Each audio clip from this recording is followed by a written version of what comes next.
What's up, everybody? I just finished another book in the Give Yourself Goosebumps series. This is Return to the Carnival of Horrors. Take a look at this awesome cover art. Pretty cool stuff. Very neat. This is number 22 in the series. And for those of you who don't know, this is actually a sequel to Escape from the Carnival of Horrors.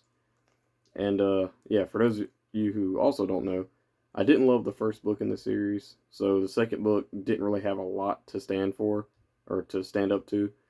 And yeah, it this was worse in my opinion. This book was just random, and I'm gonna try to get through this. I did take some notes again on this book because I honestly couldn't remember a lot that happened. There are a few things that I remembered, but most of this book was just a blur. For those of you who don't know, whenever I go through this book, I usually go through each page after I think that I'm done and just try to count and see what all I missed and stuff like that. And I had like a full list on my notepad that I do my Instagram reviews for. And there was like only like 4 or 5 pages that I remembered that I did. That's how unmemorable this book was. But yeah, the book follows you. You are at your aunt and uncle's house, and they wake you up and they tell you that they got tickets to a carnival. I think they wake you up anyway. You got tickets to a carnival. They're gonna carry you and your cousin and your friend Patty, who I assume Patty is from in the last book. I can't remember. I didn't even look at my previous review on this book, but I just remember that I didn't love it. So yeah, or the previous book in the series, the first part of this book. You know what I mean? So yeah, you end up going to this carnival, and I don't even remember what happens to your aunt and uncle. I guess they drop you off, and they're gonna pick you up later. So when they drop you off, you go into this carnival, and you're trying to get over your fears from the last carnival you were at. And immediately when you go there, these computer screens pop up, and this guy named Big Al, he's sending all these like ghost people after you, people from that are trapped at uh this carnival. They're after you and all. And when they go after you, you can either go to the roller coasters and rides and stuff, or either go play games. And it took me a little while to realize this book. You can literally go through the same storyline like twice and have it continue, which was ridiculously annoying and kind of confusing in my opinion. And I prefer these books, if you're gonna do this kind of book, to do just like a two like storyline or maybe even three storyline and just have it straight. And I mean that was like a lot more easy for me to follow.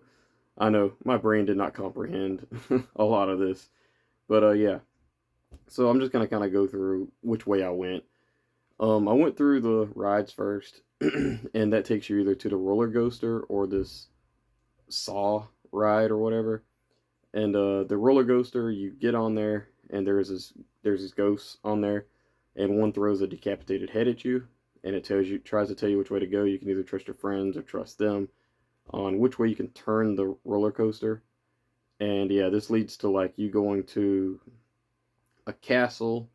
And I think in the castle, I think this is the one where they have like flying monkeys, like from the Wizard of Oz. I think I don't know.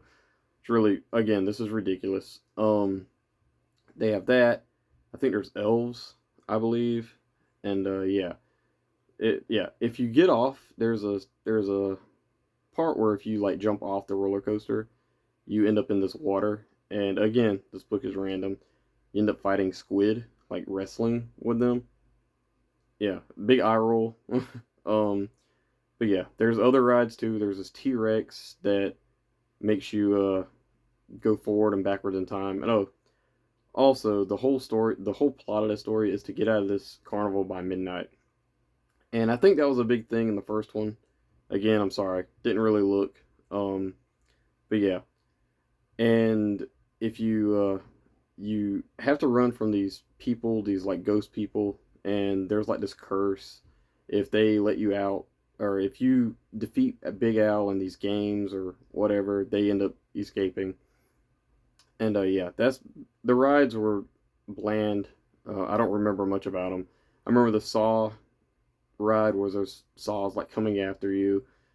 That leads to different things. The games, there's like a maze There is this hand-eye coordinating thing where you're supposed to like stand up with two pencils and like lift them and touch them together or something. Yeah, I didn't do any of that. Yeah, but yeah, this book was just ridiculous. I mean, I know this was targeted towards kids, but if I'd read this as a kid, I thought this was so corny. Um, One of the worst things that I've read in this was there's this like hot dog vendor, and you're supposed to go get this prize that you win. And if you go to the hot dog vendor, if you trust to go inside, these hot dogs attack you. That's all you really need to know about this book. Like, there's nothing much that I can say. I did take notes if I haven't mentioned that already. So like, yeah, there's really not much else to say about it. One of the if I had to end this on a positive note, like give you some positives about this book, I did like the way out ending. I did like the decapitated head, as I mentioned, from the ghost that they throw at you. That was pretty cool. And there is this thing called Horrible Harry. Thought he was pretty cool. That was pretty neat. Um, yeah. Other than that, this was just not a great book. Oh, I will mention there is a cameo in this book here. I'm not gonna mention what it is, but it has something to do with if you want to defeat Big Al in like the final game or whatever. But yeah, this was a not a great book in my opinion. This is probably one of my least favorites. One of the more stressful books that I've read. Like I didn't have really any fun reading this. I was just happy to get done with it.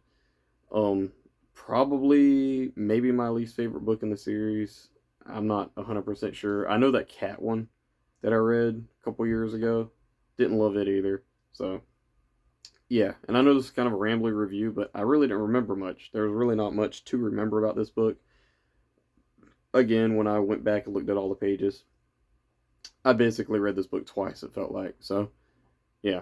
Yeah, Return to the Carnival of Horrors was a big step down for me from the first book, and the first book I didn't even like that much anyway. So yeah, 2 out of 5 stars for me for Return to the Carnival of Horrors. There's a few things that I liked about it, but overall this was just a hard miss for me. So yeah, I do think though, if you read this book and you liked it, I kind of understand why. Like it is random, and that just wasn't for me. There are some books out there that a lot of people love that I tend to not really like if they're got a lot of random stuff. I didn't love One Day at Horrorland when I first read it a few years ago, so I do plan on rereading that one day, seeing how it holds up, you know. But yeah, Return to the Carnival of Horrors, I give a 2 out of 5 stars. I think that's it for me, guys. Thank you. Bye bye.